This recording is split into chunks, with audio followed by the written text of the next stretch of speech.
क्या आपने कभी सोचा है कि माली आजादी पाने वाले लोग और हमेशा तंगहाली में रहने वाले लोगों में क्या फर्क होता है? क्या ये किस्मत है, सही समय, या फिर कोई गुप्त फॉर्मूला? खबर ये है कि ये उतना मुश्किल नहीं जितना आप सोचते हैं। आज मैं आपके साथ पैसे के 14 उसूल शेयर करने वाला हूँ, जिन्होंने मुझे एक कंगाल 22 साल के लड़के से करोड़पति बना दिया। कुछ सबक मैंने अपनी 26 साल की मेहनत और अनुभव से सीखे, और कुछ उन अमीर लोगों से जो मेरे दोस्त और मेंटर बने।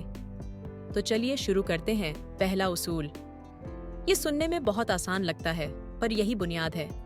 जो कमाते हो उससे कम खर्च करो। सही है ना? लेकिन इसकी सादगी आपको गुमराह न करे। डेव रामसे की एक कहावत है, अपनी कमाई के हिसाब से जियो, और मैं इससे पूरी तरह सहमत हूँ। ये आपकी कमाई पर नहीं, बल्कि इस बात पर निर्भर करता है कि आप उसे कितना समझदारी से खर्च करते हो। मेरे पिताजी हमेशा कहते थे, मामला इस बात का नहीं कि आप कितना कमाते हैं, असली बात यह है कि आप कितना बचाते हैं। और सच कहूं तो वो बिल्कुल सही थे। एक छोटी सी कहानी सुनाता हूँ। जब मैं 21 का था, मुझे एक कंसल्टिंग प्रोजेक्ट मिला और एक महीने में करीब $20,000, लगभग 16 लाख रुपए की कमाई हुई। ऐसा लगा जैसे मैं दुनिया जीत चुका हूँ। मेरे छोटे भाई मो ने क्रिसमस के लिए विजिट किया और हमने खूब एंजॉय करने की ठानी। इसकी ट्रिप हो गई, 5 स्टार होटल्स बुक कर दिए। बस फिर क्या, हमने 10 दिनों में $1,33,000, 1 करोड़ से भी ज्यादा उड़ा दिए। नई स्नोबोर्ड्स, बढ़िया खाना, सबको ड्रिंक्स, पूरा शहंशाही स्टाइल। लेकिन फिर असलियत का झटका लगा। पिताजी ने पूछा, टैक्स के लिए कुछ बचाया है? और मैंने नहीं बचाया था। वहीं से मेरी मुलाकात हुई नॉर्म, मेरे अकाउंटेंट से। उन्होंने मुझे सिखाया कि खुद को एक सैलरी पर डालो, सिर्फ $60,000 सालाना, जो मेरी बेसिक जरूरतें पूरी कर सके। बाकी सब सेव करो। यही वो कदम था जिसने मेरा फ्यूचर बदल दिया। उसी बचत से मैंने वो बिजनेस शुरू किया जिसने मुझे करोड़पति बना दिया। सीख, सादा जिंदगी, ऊंचे ख्वाब। अपनी ग्रोथ में दोबारा इन्वेस्ट करो, अपने स्किल्स, बिजनेस और भविष्य में। एक्सपर्ट्स अक्सर 85-30-20 रूल का जिक्र करते हैं। 50% जरूरतों के लिए, 30% इच्छाओं के लिए और 20% बचत के लिए। लेकिन मेरी राय में जितना ज्यादा बचा सकते हो और रीइन्वेस्ट कर सकते हो, उतनी जल्दी आपकी दौलत बढ़ेगी। क्या आपकी दौलत का राज सिर्फ ज्यादा कमाई करना है, या फिर खुद को सबसे पहले तवज्जो देना? अक्सर हम सोचते हैं कि पहले बिल्स भरें, जिम्मेदारियों का ख्याल रखें, दूसरों की मदद करें। लेकिन क्या हो अगर सबसे बड़ी इन्वेस्टमेंट जो आप कर सकते हैं वो आप खुद में करें? यही है दूसरा उसूल। सबसे पहले खुद को भुगतान करें। मैं जानता हूं ये सुनने में मुश्किल लगता है, खासकर जब आपके पास पहले ही पैसे की तंगी हो। पर जरा सुनिए, 2009 की बात है। मैं अपने बिजनेस पार्टनर ईथन के साथ बैठा था। हमने सैन फ्रांसिस्को के टॉप इन्वेस्टर्स से $1 मिलियन जुटाए थे, अपनी ड्रीम टीम बनाई और एक बड़ा प्रोडक्ट प्रॉब्लम सॉल्व कर रहे थे। मैंने उसे ऑफिस में बुलाया ताकि चीजें डिस्कस कर सकें, लेकिन उसने कहा, मैं नहीं आ सकता, मुझे कपड़े धोने हैं। कपड़े धोने? हम एक क्रिटिकल बिजनेस मोमेंट में थे और वो ऐसी छोटी सी चीज में फंसा हुआ था। लेकिन असली बात ये थी कि इथन खुद को इतना कम भुगतान कर रहा था कि वो छोटे छोटे काम जैसे लॉन्ड्री के लिए पैसे खर्च करना भी नहीं सोच सकता था। वो पैसे बचाने पर इतना फोकस्ड था कि उसे ये नहीं दिखा कि उसे अपना समय वापस खरीदने की जरूरत है ताकि वो बिजनेस को ग्रो कर सके। यही मुझे समझ आया, ज्यादातर लोग इसलिए तंगहाली में रहते हैं क्योंकि वो समय को पैसे के लिए ट्रेड कर रहे होते हैं। समय सिर्फ पैसे बचाने के लिए इस्तेमाल करने की बजाय मैंने सीखा कि पैसे खर्च करके समय बचाना असली गेम चेंजर है। ये एक साइकिल है। आप खुद में इन्वेस्ट करते हैं, अपना समय बचाते हैं, जिससे आप अपने स्किल्स डेवलप करते हैं, आपकी वैल्यू बढ़ती है और आप ज्यादा पैसे कमाने लगते हैं। फिर उन पैसों का इस्तेमाल करके और भी समय खरीदते हैं ताकि और बेहतर बन सके। ये लगातार ग्रोथ का प्रोसेस है। अब ब्रैड की कहानी सुनिए, जो मेरा कोचिंग क्लाइंट था। उसके पास एक शानदार कंपनी थी, लेकिन वो पूरी तरह से थक चुका था। जब मैंने उससे कहा कि वो अपनी कंपनी बेच सकता है, तो वो थोड़ा हिचकिचाया। फिर मैंने उसे सलाह दी कि वो खुद को ज्यादा भुगतान करे ताकि वो अपनी पर्सनल ग्रोथ में इन्वेस्ट कर सके। उसके शौक बहुत बड़े नहीं थे, बस घर में एक जिम, बच्चों की देखभाल के लिए थोड़ी हेल्प और कुछ डेट नाइट्स। हर महीने कुछ $1000 खर्च करने से उसकी जिंदगी बदल गई। इस छोटे से इन्वेस्टमेंट ने ब्रैड को न सिर्फ बिजनेस पर ध्यान देने का ज्यादा समय दिया, बल्कि वो एनर्जी भी मिली जिससे वो अपनी कंपनी को और भी बड़ा कर पाया। उसने अपना शरीर, माइंडसेट और फोकस पूरी तरह बदल लिया। तो सीख ये है, सबसे पहले खुद को भुगतान करें, अपने समय और एनर्जी में इन्वेस्ट करें। जब आप ये करेंगे, बाकी चीजों के लिए रिसोर्सेस अपने आप मिल जाएंगे। क्या आपने कभी एक साथ कई सपने पूरे करने की कोशिश की है और खुद को उलझन में पाया, बिना किसी ठोस नतीजे के? ये एक ऐसा जाल है जिसमें कई लोग फंस जाते हैं। सोचते हैं कि सफल होने के लिए सब कुछ करना जरूरी है। लेकिन क्या होगा अगर मैं आपको बताऊं कि दौलत की असली कुंजी सिर्फ एक चीज पर फोकस करने में है, और उसे इतनी बेहतरी से करना कि कोई और आपकी बराबरी न कर सके? यही है तीसरा उसूल, अपनी प्राथमिकताएं तय करें। ओपरा विनफ्रे ने एक बार बड़ी समझदारी से कहा था, आप सब कुछ पा सकते हैं, लेकिन एक साथ नहीं। ये ऐसा है जैसे आप कई गेंदों को एक साथ हवा में उछाल रहे हों, एक न एक तो जरूर गिरेगी। अब लोग अक्सर मेरी करियर को देखते हैं और कहते हैं, वाह डैन, तुम कितने सारे काम करते हो। लेकिन सच्चाई ये है कि पिछले 25 सालों से मैंने सिर्फ एक ही चीज पर काम किया है, सॉफ्टवेयर। मैंने बतौर प्रोग्रामर शुरुआत की, फिर कंसल्टिंग में गया, कंपनियां खड़ी की, और अब टेक में कैपिटल इन्वेस्ट करता हूँ। कोडिंग से लेकर बिजनेस बनाने तक हर चीज मेरे इसी कोर स्किल के इर्द गिर्द थी।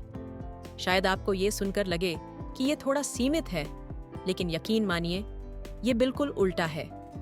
मैं चाहता तो अलग अलग चीजों में हाथ आजमा सकता था, रियल एस्टेट में कूद सकता था, या किसी और इंडस्ट्री में भाग्य आजमा सकता था। लेकिन मैंने अपनी ताकत पर टिके रहने का फैसला किया, और इसका नतीजा, मैंने अपने फील्ड में बेस्ट बनकर दिखाया। असल में ट्रिक ये है कि शुरुआत में ही ध्यान भटकने से बचें। हर मौके के पीछे भागने की बजाय एक चीज पर कमिट करें और उस फील्ड का टिप ऑफ द स्पीयर बने, यानी अपने फील्ड में टॉप 5 में जगह बनाएं। सुनने में पागलपन लगता है ना? लेकिन अगर आप फोकस्ड और डेडिकेटेड हैं, तो ये पूरी तरह मुमकिन है। मैं इसे लखनऊ के 4 लेवल्स कहता हूँ। एक कॉन्सेप्ट जो मैंने अपने मेंटर नवल रविकांत से सीखा। इसका मतलब ये है, डम्ब लक, जब मौके बिना किसी कारण खुद आपके पास आ जाते हैं। ग्रिट लक, वो किस्मत जो मेहनत और लगन से कमाई जाती है। स्किल्ड लक, जब आप किसी चीज में इतने माहिर हो जाते हैं कि लोग खुद आपके पास मौके लेकर आते हैं। दूसरों की स्किल्ड लक, ये सबसे ऊंचा स्तर है, जब लोग आपकी रेप्यूटेशन की वजह से आपको ढूंढते हैं, जैसे वॉरेन बफेट या एलन मस्क। यही वो वक्त होता है जब चीजें वाकई दिलचस्प हो जाती हैं। इस मुकाम पर पहुंचने के लिए आपको अपने अनफेयर एडवांटेज पर फोकस करना होगा। अपनी एनर्जी को हर जगह बिखेरने से बचें। अगर आप घर बनाने में माहिर हैं, तो सिर्फ इसलिए सॉफ्टवेयर में न कूदें क्योंकि वो आकर्षक लग रहा है। पहले रियल एस्टेट का मास्टर बने, और अगर आप टेक में हैं, तो उसमें पूरी ताकत लगाएं। यकीन मानिए, रियल एस्टेट इन्वेस्टर्स खुद आपके पास आएंगे जब वो आपकी सॉफ्टवेयर में सफलता देखेंगे। नई चीजों को आजमाने का लालच हमेशा रहेगा, लेकिन उन्हें अपने शौक तक सीमित रखें, न कि अपने पैसे कमाने के फोकस में। अपने बिजनेस को किसी अनदेखे या अनचाहे रिस्क पर मत लगाइए। जब आप अपने ध्यान को बांटते हैं, तो दोनों चीजों को नुकसान पहुंचाते हैं। तो सबक ये है, जो आप जानते हैं उसी पर टिके रहें, उसमें बेहतरीन बने, और देखें कैसे सफलता आपके पीछे पीछे चलती है। क्या आपको कभी ऐसा लगा है कि किसी अचानक आई मुसीबत ने आपके पैरों तले जमीन खींच ली हो? चाहे वो बिजनेस हो या जिंदगी, ये एक ऐसा एहसास है जो आपको हिलाकर रख देता है। लेकिन अगर मैं कहूँ कि ऐसी सिचुएशन को आप आसानी से और शांत मन से संभाल सकते हैं, बस एक पहले से तैयार प्लान के साथ, तो लीजिए चौथा उसूल, रिप कॉर्ड बजट रखें। जिम रॉन ने एक बार कहा था, कभी भी दिन की शुरुआत तब तक मत करो जब तक उसे कागज पर खत्म न कर लो। जिंदगी के लिए भी यही बात सही है। अगर आप सफल होना चाहते हैं, तो आपको एक प्लान चाहिए, सिर्फ सफलता के लिए ही नहीं, बल्कि सबसे बुरे हालात के लिए भी। इसका मतलब ये नहीं कि मुसीबत का इंतजार करें और फिर घबराएं, बल्कि ये पहले से एक ब्लूप्रिंट बनाने के बारे में है, ताकि जब चीजें आपके खिलाफ जाएं, तो भी आप ठहरे नहीं। मैंने ये सबक जल्दी सीख लिया, खासकर जब मेरी सॉफ्टवेयर कंपनी डेटा सेंटर्स बना रही थी। हमारे पास पावर फेल होने पर बैकअप जनरेटर होते थे, लेकिन असली बात सिर्फ जनरेटर होने में नहीं थी, बल्कि एक चेकलिस्ट होने में थी, एक डिजास्टर रिकवरी प्लान, ताकि जब भी पावर कट हो हम घबराएं नहीं। हम शांत और तैयार रहते, क्योंकि सॉल्यूशन पहले से तय था। यही चीज रिपकॉर्ड बजट आपके लिए करता है, एक ऐसा प्लान जो आपको तेजी से एडजस्ट करने का मौका देता है, बिना चिंता या डर में उलझे। जैसे मेरे बिजनेस कोच एड माइलर्ड अक्सर कहते हैं, चिंता आपके कल्पना की सबसे खराब बर्बादी है। और ये सच है। हम चिंता इसलिए करते हैं क्योंकि हमने अप्रत्याशित के लिए प्लान नहीं बनाया। लेकिन क्या होगा अगर आप पहले ही ये तय कर लें कि जब भी कोई मुश्किल आए आप कैसे रिएक्ट करेंगे? इससे डर में फंसने की बजाय आप सीधे एक्शन लेंगे। रिपकॉर्ड बजट बनाते वक्त 2 मुख्य चीजों का ध्यान रखना जरूरी है, बिजनेस और पर्सनल।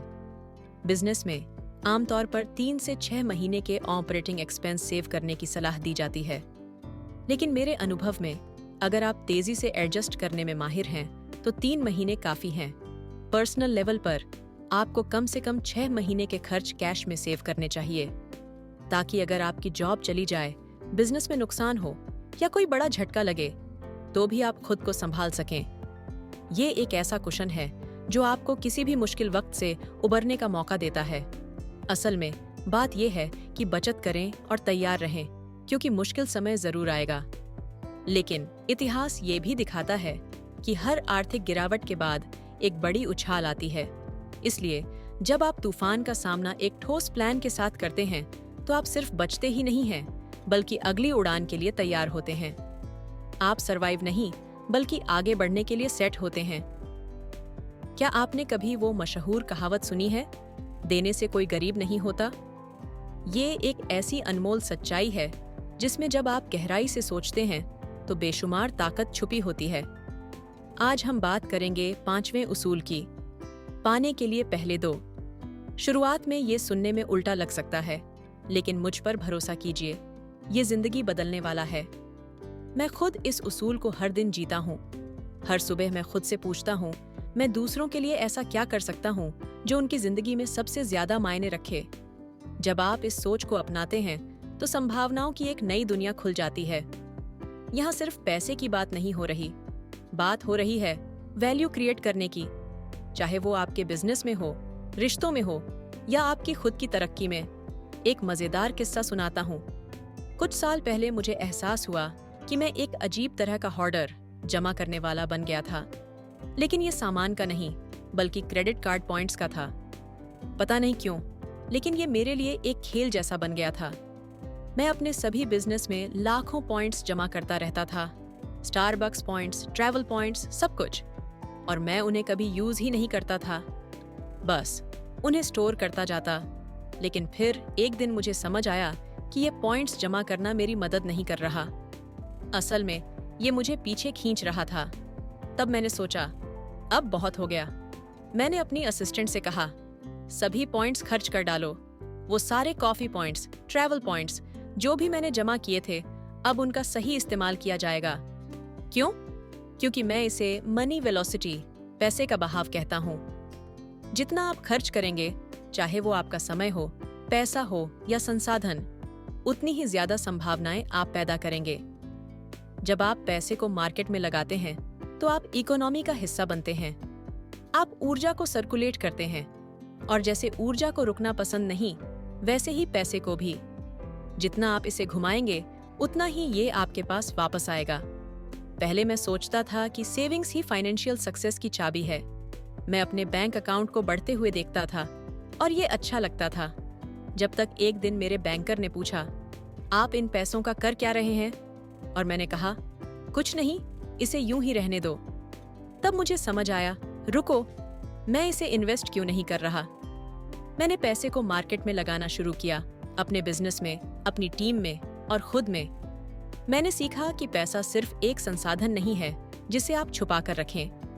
ये एक ऊर्जा है जो सही तरीके से इस्तेमाल करने पर और भी ज्यादा मौके बनाती है। ये एक फ्लो है जो लगातार चलता रहता है। तो अगर आप अपने संसाधनों को जमा कर रखते हैं, चाहे वो पैसा हो या ज्ञान, तो आप यूनिवर्स को ये संकेत दे रहे हैं कि ये सीमित है। लेकिन जब आप इसे दूसरों तक पहुंचाते हैं, चाहे वो देने के रूप में हो या इन्वेस्ट करने के रूप में, तो आप ये दिखाते हैं कि ये एक भरपूर संसाधन है। और यकीन मानिए, ये भरपूरता आपको वापस लौट कर मिलेगी, अक्सर उन तरीकों से जिनकी आपने कल्पना भी नहीं की होगी। क्या आपने कभी सुना है, अमीर और गरीब के बीच का फर्क ये होता है कि वो अपना समय और कर्ज कैसे इस्तेमाल करते हैं। ये बात रिच डैड पुअर डैड के लेखक रॉबर्ट कियोसाकी ने कही थी। मुझे ये विचार बहुत पसंद है, लेकिन मैं कर्ज शब्द को लीवरेज से बदलना चाहूंगा। असल फर्क इसी में है कि आप अपने फाइनेंशियल फैसलों में लीवरेज का इस्तेमाल कैसे करते हैं। अब एक छोटी सी कहानी सुनिए। जब मैंने अपनी पहली अपार्टमेंट खरीदी तो मुझे फर्नीचर की जरूरत पड़ी। मैंने एक लोकल फर्नीचर शॉप पर जाकर हर सोफे को चेक किया और आखिरकार मुझे परफेक्ट सेट मिल गया। सेल्स पर्सन ने मुझे 4 साल तक कोई पेमेंट न करने का फाइनेंसिंग ऑप्शन ऑफर किया। मैंने सोचा, वाह, अभी फर्नीचर मिल जाएगा, पेमेंट की टेंशन बाद में लेंगे। बढ़िया डील लगी, है ना? लेकिन 4 साल बाद जब पेमेंट्स शुरू करनी पड़ी तो सच्चाई सामने आई। इंटरेस्ट रेट ने ऐसा असर किया कि मुझे उस फर्नीचर के लिए 4 गुना ज्यादा पे करना पड़ा। और मजेदार बात ये कि उस फर्नीचर ने मुझे एक पैसा भी नहीं कमा कर दिया। यहाँ से मैंने सीखा कि अगर आपको कर्ज लेना ही है तो ऐसा कर्ज लें जो आपकी कमाई बढ़ाने में मदद करे। यही लीवरेज का सही इस्तेमाल है। अब बात करते हैं रिस्क रिटर्न रेशियो की। वॉरेन बफेट ने एक बार कहा था, रिस्क वहीं से आता है जब आप नहीं जानते कि आप क्या कर रहे हैं। ये बात बिल एकमैन की कहानी में साफ नजर आती है। उन्होंने $27 मिलियन को क्रेडिट डिफॉल्ट स्वैप CDS में लगाया और 12 महीने बाद वो $27 मिलियन बदलकर $2.7 अरब हो गए। तो फर्क क्या था? बिल एकमैन को अपने रिस्क का पता था। वो जानते थे कि $27 मिलियन डूब सकते हैं, लेकिन साथ ही उन्हें ये भी पता था कि अपसाइड बहुत बड़ा है। यही बात उन्हें रिस्क मैनेजमेंट के मास्टर बनाती है। अब इसे रियल एस्टेट इन्वेस्टिंग पर लागू करें। रियल एस्टेट इन्वेस्टर्स हमेशा ऐसी डील्स ढूंढते हैं जहां कम से कम पर्सनल इन्वेस्टमेंट हो, लेकिन रिटर्न बड़ा मिले। जैसे एक प्रॉपर्टी खरीदें, उसके सुधार में पैसा लगाएं और फिर उसे बेचकर मुनाफा कमाएं। रिस्क क्वाड्रेंट की बात करें, high risk high return, bitcoin जैसी चीजें। लो रिस्क लो रिटर्न, इंडेक्स फंड्स, सेफ लेकिन लिमिटेड रिटर्न। लो रिटर्न हाई रिस्क, इससे बचना चाहिए। लो रिस्क हाई रिटर्न, ये स्वर्णिम अवसर होते हैं, जैसे वैल्यू एड इन्वेस्टिंग। तो अगली बार जब आप कोई इन्वेस्टमेंट करें तो इस क्वाड्रेंट को ध्यान में रखें। अगर आप लो रिस्क हाई रिटर्न की स्वीट स्पॉट को पकड़ लें तो आप वाकई जीत गए। चलो अब बात करते हैं रिस्क रिटर्न रेशियो की। ये हर निवेशक के लिए एक जरूरी टॉपिक है। वॉरेन बफेट ने एक बार कहा था, risk comes from not knowing what you're doing. यानी अगर आपको पता नहीं कि आप क्या कर रहे हैं तो वही असली रिस्क है। एक बेहतरीन मिसाल है बिल एकमैन की। उन्होंने $27 मिलियन को क्रेडिट डिफॉल्ट स्वैप CDS में लगाया। सिर्फ 12 महीने बाद ये रकम बढ़कर $2.27 अरब हो गई। ये कैसे हुआ? असल बात ये है कि बिल एकमैन को अपने रिस्क का पूरा अंदाजा था। उन्हें पता था कि $23 मिलियन डूब सकते हैं, लेकिन ये भी मालूम था कि अगर दांव सही लगा तो मुनाफा जबरदस्त होगा। यही असली रिस्क मैनेजमेंट है। ये कोई अंधाधुंध पैसा लगाने की बात नहीं थी। अब इसे रियल एस्टेट इन्वेस्टिंग पर अप्लाई करते हैं। यहाँ निवेशक कम से कम अपनी पूंजी लगाकर बड़े मुनाफे की कोशिश करते हैं। मान लीजिए एक इन्वेस्टर कोई प्रॉपर्टी ढूंढता है, कॉन्ट्रैक्ट पर साइन करता है, डिपॉजिट के लिए लोन लेता है और फिर रेनोवेशन के बाद उसे बेचता है। फायदा ये है कि वो अपनी जेब से कुछ खास पैसा नहीं लगाते, लेकिन कैश ऑन कैश रिटर्न जबरदस्त हो सकता है। ये कम रिस्क और ज्यादा रिटर्न की बढ़िया मिसाल है। रिस्क क्वाड्रेंट समझें, हाई रिस्क हाई रिटर्न जैसे बिटकॉइन। फायदा बड़ा है पर रिस्क भी उतना ही। लो रिस्क लो रिटर्न जैसे इंडेक्स फंड्स। स्थिर होते हैं पर रिटर्न कम होता है। लो रिटर्न, हाई रिस्क, इससे बचना चाहिए क्योंकि रिस्क के बदले रिटर्न कम है। लो रिस्क, हाई रिटर्न, यही असली स्वीट स्पॉट है। जब भी कोई निवेश करें, इस चीज का ध्यान रखें, डाउनसाइड लिमिटेड हो लेकिन अपसाइड अनलिमिटेड। यही आपको जीत की राह पर ले जाएगा। चलो बात करते हैं एक ऐसी चीज की जो आपकी संपत्ति बनाने की ताकत को दोगुना कर सकती है। पैसे से डरना छोड़ना। एन रैंड ने कहा था, संपत्ति एक इंसान की सोचने की क्षमता का परिणाम है। असल में ये सब आपके माइंडसेट से शुरू होता है। हमारे दिमाग में पैसे को लेकर कहानियां बस जाती हैं, जिन्हें मेरे दोस्त RIT मनी स्क्रिप्ट्स कहते हैं। ये हमारी जिंदगी के नक्शे की तरह होते हैं, जिन्हें हम अक्सर बिना सोचे समझे फॉलो करते रहते हैं। मुझे खुद एक अजीब सा मनी बिलीफ था। मैं सोचता था कि अगर मैं बहुत मेहनत करूंगा तो मैं दिवालिया हो जाऊंगा। हाँ, सुनने में ये पागलपन लगता है, लेकिन मैंने यही सोचा कि सफलता के लिए दिवालिया होना जरूरी है, जैसे कि डेव रैमसे, वॉल्ट डिज्नी और हेनरी फोर्ड। ये सोच मुझे पैसे से दूर कर रही थी, क्योंकि मैं हर अच्छे फैसले पर भी शक करने लगा था। कई लोग सोचते हैं कि अमीर होना बुरा है या सिर्फ लालची लोग ही अमीर बनते हैं। अगर आप भी कभी ऐसा सोचते हैं तो जरा सोचिए कि इसका आपकी जिंदगी पर क्या असर होगा। अगर आप खुद को अच्छा इंसान मानते हैं तो क्या आप दौलत की ओर तेजी से बढ़ेंगे या खुद को पीछे खींच लेंगे ताकि आपको लालची न समझा जाए? सच्चाई ये है कि ज्यादातर अमीर लोग, जिन्हें मैं जानता हूँ, बेहद उदार और ईमानदार हैं। जितना हम पैसे को जज करते हैं या उससे डरते हैं, उतना ही हम उसे खुद से दूर करते हैं। असल समस्या पैसे की नहीं, बल्कि माइंडसेट की होती है, और वो माइंडसेट आपके बैंक अकाउंट में साफ झलकता है। धन की कुंजी ये मानना है कि आप इसके लायक हैं। अगर आप अमीरों को ऐसे लोग मानते हैं जो समाज में मूल्य पैदा करते हैं, तो आप खुद भी एक एबंडेंस माइंडसेट से काम करेंगे और अधिक धन आकर्षित करेंगे। अब आते हैं लाइफस्टाइल क्रीप पर, यानी अपनी कमाई के बढ़ने के साथ अपने खर्चे भी बढ़ा लेना। मेरे एक दोस्त ने बहुत जल्दी अच्छा पैसा कमाया, लेकिन उसने उस पैसे को दोबारा निवेश करने की बजाय नए घर, महंगी कार और लग्जरी घड़ियों पर खर्च करना शुरू कर दिया। कुछ समय तक उसे यह सब बहुत अच्छा लगा, लेकिन जल्द ही उसने खुद को ओवर लिवरेज्ड पाया। खर्चे इतने बढ़ गए थे कि उसके पास मुश्किल समय के लिए कोई बचत नहीं थी और नतीजतन उसे दिवालिया घोषित करना पड़ा। सीख क्या है? जब आप पैसे कमाना शुरू करें तो लक्ष्य ये होना चाहिए कि जितना संभव हो उतना कम खर्च पर जिएं। इसका मतलब यह नहीं कि आप अपनी जरूरतों को दबा दें, बल्कि यह कि आप अपने पैसे का समझदारी से इस्तेमाल करें।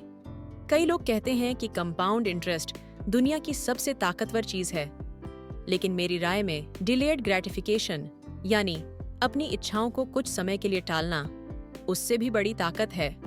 अगर आप लग्जरी पर जल्दी खर्च करने से बच सकते हैं, तो आप भविष्य में खुद को कहीं बेहतर स्थिति में पाएंगे। मैं खुद अभी भी अपनी कमाई का सिर्फ 10% ही खर्च करता हूँ। बाकी पैसा उन प्रोजेक्ट्स में लगाता हूँ जो मुझे लंबे समय में और ज्यादा कमाई करवाएंगे। इसलिए याद रखिए, पैसे के साथ समझदारी से पेश आइए। जितना आप आज अपनी फाइनेंसेस के प्रति अनुशासन दिखाएंगे, उतना ही ज्यादा आप कल के लिए संपत्ति बना पाएंगे। चलिए अब बात करते हैं नंबर 10 की, एक पर्सनल P&L, प्रॉफिट और लॉस स्टेटमेंट बनाने की। हाल ही में मैं अपने एक दोस्त से बात कर रहा था और उसने कहा कि वह सादी जिंदगी चाहता है, कुछ ज्यादा शानदार नहीं, न ही कोई जटिल फाइनेंशियल सिस्टम। ये आदमी काफी अमीर है, लेकिन वह सब कुछ सिंपल रखना पसंद करता है। मुझे यह समझ में आता है, लेकिन मैंने जो राज उसे बताया वह यह था, सबसे अमीर लोग अपनी संपत्ति खुद नहीं संभालते, और यहीं पर जादू होता है। आप किसी को मदद के लिए हायर करके इस काम को और आसान बना सकते हैं। उदाहरण के लिए, मेरी घर की मैनेजर बेट्टी है। वह मेरे पर्सनल लाइफ की CEO हैं। वह सब कुछ मैनेज करती हैं, आय से लेकर खर्चों, बजट से लेकर फोरकास्ट तक। अगर कुछ गलत होता है तो वह सबसे पहले नोटिस करती हैं। मान लीजिए मेरे किसी प्रॉपर्टी के लैंडस्केपिंग का खर्च ज्यादा हो गया है, तो बेट्टी उसे तुरंत सुधार देती हैं। यह तरह की व्यवस्था ही सब कुछ सही तरीके से चलाती है। अब जो आइडिया मैं आपके साथ शेयर करना चाहता हूँ वह यह है कि ज्यादातर लोग इसे अपने पैसे के मामले में नहीं सोचते। ठीक वैसे ही जैसे एक बिजनेस के पास प्रॉफिट और लॉस स्टेटमेंट होता है, वैसे ही आपके पर्सनल लाइफ का भी एक होना चाहिए। थोड़ा अजीब सा लग सकता है, लेकिन सोचिए, आपकी जिंदगी भी एक बिजनेस है।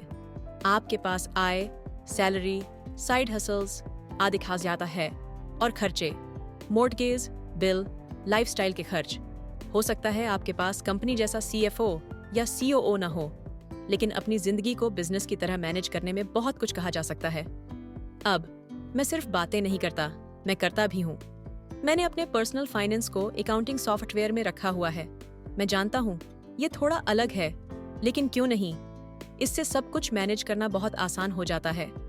अगर आप अपने पैसों को सही तरीके से मैनेज कर सकते हैं, तो आप ज्यादा पैसा बनाने के लिए तैयार होंगे। ज्यादातर लोग जो अपने पैसों को लापरवाही से खर्च करते हैं, वे कभी अपने नेटवर्थ को बढ़ाने की उस डिसिप्लिन और पक्की सोच को नहीं अपना पाते। तो यहाँ सीखा जाने वाला सबक बहुत सीधा है।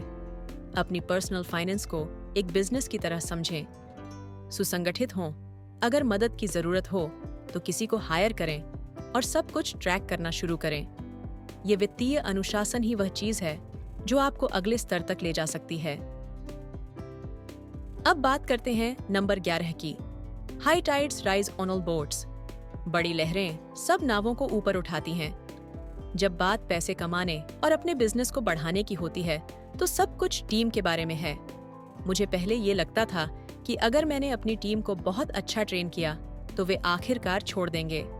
मेरे दोस्त कैमरन हेरल्ड, जो एक शानदार लेखक और लीडर हैं, उनसे अक्सर पूछा जाता था, अगर आप लोगों को ट्रेन करते हैं और वे चले जाते हैं तो? और वह हमेशा जवाब देते थे, क्या होगा अगर आप उन्हें ट्रेन न करें और वे रुक जाएं? यह एक मजेदार लेकिन बेहद शक्तिशाली विचार है। एक आम गलती जो लोग करते हैं वह यह है कि वे कम सक्षम लोगों को हायर करते हैं, क्योंकि उन्हें डर होता है कि अगर वे किसी प्रतिभाशाली इंसान में निवेश करेंगे तो वह छोड़ देगा। लेकिन समस्या ये है, B और C लोग आपके A को खतरे में डाल सकते हैं। मतलब, अगर आप ऐसे लोगों को हायर करते हैं जो कम कुशल या प्रेरित होते हैं, तो ये सुरक्षित लगता है, लेकिन असल में ये आपके बिजनेस को पीछे खींचता है। जब आप A खिलाड़ियों को लाते हैं, तो वे सबको बेहतर करने के लिए चुनौती देंगे, और अगर बाकी टीम उनके स्तर तक नहीं पहुंच पाती, तो वे निराश होकर छोड़ देंगे। तो समाधान क्या है? अगर आप अपनी टीम की प्रदर्शन क्षमता को बढ़ाना चाहते हैं, तो आपको इसमें निवेश करना होगा, और यह सिर्फ तब नहीं करना चाहिए जब चीजें अच्छी चल रही हों। हाँ, यह आसान है जब अर्थव्यवस्था बढ़ रही हो, लेकिन आपको ऐसे समय में भी निवेश करना चाहिए जब चीजें मुश्किल हो रही हों। ये प्रशिक्षण कार्यक्रमों के जरिए हो सकता है, समर्थन प्रदान करने के माध्यम से, या बस यह सुनिश्चित करने के लिए कि आपकी टीम को पता हो कि आप उनका साथ देंगे। श्रेष्ठ लोगों को बनाए रखने की कुंजी यह है कि आप उनके सपनों और लक्ष्यों को समझें। अगर आपके कंपनी के लिए दृष्टिकोण इतना बड़ा है और यह आपकी टीम की आकांक्षाओं से मेल खाता है, तो वे रहना चाहेंगे। आपके सपने और लक्ष्य इतने बड़े होने चाहिए कि सभी के सपने उसमें समा सकें। जब आप ऐसा करते हैं, तो आप हर किसी के लिए लहरें उठाते हैं, और आपकी टीम के लोग लंबे समय तक बने रहने की संभावना रखते हैं। दूसरों में निवेश करने के बारे में अपना मानसिकता सही करें, और देखिए कैसे यह आपके बिजनेस और आपकी जिंदगी को बदल देता है। यह हमें नंबर 12 पर ले आता है। पैसा एक टूल है, न कि लक्ष्य। हेनरी फोर्ड ने एक बार कहा था, पैसा एक हाथ या पैर की तरह है, इसका इस्तेमाल करो या इसे खो दो। यह एक बेहतरीन नजरिया है, क्योंकि पैसा खुद में अंतिम उद्देश्य नहीं है। यह सिर्फ एक टूल है जो हमें वह चीजें दिलाने में मदद करता है जो हम सच में चाहते हैं। मैंने एक बार सुना था कि पैसा एक कांटे की तरह है। यह आपको या तो पोषण दे सकता है या किसी और को नुकसान पहुंचा सकता है, लेकिन यह कभी भी अंतिम लक्ष्य नहीं होता। मैं 28 साल की उम्र में मल्टी मिलियनियर बन गया था, और लगभग 2 साल तक मैं बिना किसी दिशा के बहता रहा। मैंने सोचा, मैंने सब कुछ हासिल कर लिया। मैंने अपनी कंपनी बेच दी थी, और तो और मैंने रिटायर भी हो गया था। लेकिन यहाँ जो मैंने महसूस किया, वित्तीय स्वतंत्रता का कोई मतलब नहीं है अगर जीवन का उद्देश्य सिर्फ पैसे बनाना ही है। असली बात यह है कि यह एक समृद्ध जीवन जीने के बारे में है, एक ऐसा जीवन जो अनुभवों, रिश्तों और उद्देश्य से भरा हो। पैसा उस रास्ते पर जाने के लिए एक टूल हो सकता है, या अगर आप इसके बारे में तनाव महसूस करते हैं तो यह एक बोझ बन सकता है। अगर पैसा वह मुख्य कारण है जिसके आधार पर आप फैसले लेते हैं तो यह आपको नियंत्रित करेगा। लेकिन जब आप पैसा सिर्फ अपने जीवन में एक विचार के रूप में देखते हैं तो आप खुद को आजाद कर लेते हैं। दिन के अंत में चाहे आपके पास $1 मिलियन हो या $100 मिलियन, ये उतना मायने नहीं रखता जितना कि आप इसे कैसे उपयोग करते हैं। पैसा एक मूल्य का भंडार है जो आपको समय खरीदने के लिए है। वह समय जो आपको अपनी असली पसंदीदा चीजें करने के लिए चाहिए, भविष्य में निवेश करने के लिए चाहिए और अधिक संपत्ति बनाने के लिए चाहिए, जो फिर से आपको और अधिक समय खरीद कर दे सकती है। मैं खुशहाली के पीछे नहीं भागता। खुशहाली तो क्षणिक होती है। मुझे जो चाहिए वह यह है कि मैं उपयोगी महसूस करूं। मैं यह देखना चाहता हूं कि मैंने कुछ ऐसा बनाया है जो दूसरों पर असर डाले। जब मैं उन क्षणों के बारे में सोचता हूं जब मुझे पूरा महसूस हुआ, तो वे क्षण मैंने उन लोगों के साथ बिताए थे जिन्हें मैं पसंद करता हूं, उन चीजों पर काम करते हुए जो कठिन तो थीं लेकिन इसके काबिल थीं। यह पैसे के बारे में नहीं है, बल्कि यह है कि वह पैसा आपको आपके असली लक्ष्य तक पहुंचने में कैसे मदद कर सकता है। अब चलिए नंबर 13 में कूदते हैं। आपका नेटवर्क ही आपका नेटवर्थ है। ओपरा ने एक बार कहा था, अपने आसपास केवल उन्हीं लोगों को रखें जो आपको ऊंचा उठाएं। अगर आप सच में इस पर विचार करें तो आपका पीयर ग्रुप यह तय करता है कि आप कहां जाते हैं। खुद से पूछें, क्या मेरे आसपास के लोग मुझे उन्नति की ओर ले जा रहे हैं? मेरे एक दोस्त ने मजाक करते हुए मुझसे पूछा था कि कितने लोग मेरी दोस्ती में ऐसे हैं जिनके पास प्राइवेट जेट्स या गेटेड हाउस और यॉट्स हैं। उस समय मुझे यह मानना पड़ा कि कोई भी नहीं। वह सही था। यह पैसा नहीं है, लेकिन उन लोगों के पास जीवन में बहुत कुछ होता है और कुंजी यही है। अगर आप खुद को इम्पोस्टर महसूस करना चाहते हैं सबसे अच्छे तरीके से, तो आपको उन लोगों के साथ रहना चाहिए जो बड़े काम कर रहे हैं। ज्यादातर लोग कहते हैं कि आप उस 5 लोगों का औसत बन जाते हैं जिनके साथ आप सबसे ज्यादा समय बिताते हैं, लेकिन मुझे विश्वास है कि आप उस 5 लोगों का औसत बन जाते हैं जिनसे आप प्रभावित होते हैं। मैं हमेशा अपने रिश्तों को बेहतर बनाने की कोशिश करता हूँ। मैं एक कदम पीछे हटता हूँ, अपने लक्ष्यों की समीक्षा करता हूँ और पूछता हूँ, क्या ये लोग मेरी मदद कर रहे हैं उन्हें हासिल करने में? अगर मुझे लगता है कि वे मुझे धीमा कर रहे हैं या उनका लक्ष्य ऊंचा नहीं है, तो मुझे फिर से सोचने की जरूरत है। मैं अपने दोस्तों से प्यार करता हूँ, लेकिन कभी-कभी मुझे दूसरों के लिए जगह बनानी पड़ती है जो मुझे तेजी से आगे बढ़ने के लिए प्रेरित करेंगे। अगर आप तेजी से बढ़ रहे हैं तो अपने घेराबंदी का जायजा लें। क्या कोई एंकर आपको पीछे खींच रहा है? उन्हें छोड़ दें और ऐसे लोगों को तलाशें जो आपको चुनौती दें और प्रेरित करें ताकि आप अपने लक्ष्यों तक पहुंच सकें। अब हम आते हैं नंबर 14 पर। अपना क्यों निर्धारित करें। जब मैंने शुरुआत की थी तो मैंने अपनी सफलता को प्राप्त करने के लिए काफी गुस्से और नफरत से प्रेरित किया। कुछ लोग थे जिन्हें मैं गलत साबित करना चाहता था, जैसे मेरे दोस्त माइक की माँ, जिन्होंने कहा था कि मैं बड़े मुकाबले में नहीं खेल सकता, या फिर मेरे पिताजी, जो मुझे लगता था कि मेरी काबिलियत पर विश्वास नहीं करते थे। लेकिन जब मैंने सफलता हासिल की और मल्टी मिलियनियर बना, तो मैंने एक महत्वपूर्ण चीज सीखी। आपको अपनी ऊर्जा को गुस्से और नाराजगी से बाहर निकालकर उद्देश्य के साथ आगे बढ़ाने की दिशा में बदलना होगा। अंधी ऊर्जा आपको परिणाम दिला सकती है, लेकिन यह भारी होती है। बड़ा करने के लिए आपको अपना क्यों समझना होगा, वह चीज जो आपको सिर्फ धक्का देने के बजाय खींचकर आगे बढ़ाएगी। मेरा क्यों सरल है। मैं वही व्यक्ति बनना चाहता हूँ जिसकी मुझे सबसे ज्यादा जरूरत थी, और जो कुछ भी मैंने सीखा है उसे दूसरों को सिखाना चाहता हूँ। देखिए, मेरी काम करने की आदत सिर्फ कड़ी मेहनत के बारे में नहीं है, ये आभार के बारे में है। यहाँ होने का मौका, जो अवसर मुझे मिले हैं और जिन लोगों के साथ मैं काम करता हूँ, उनके लिए आभार। मैं पूरी तरह से मौजूद होकर सब कुछ देता हूँ, क्योंकि मुझे सिर्फ पैसे कमाने से कहीं बड़ा कुछ करने की प्रेरणा है।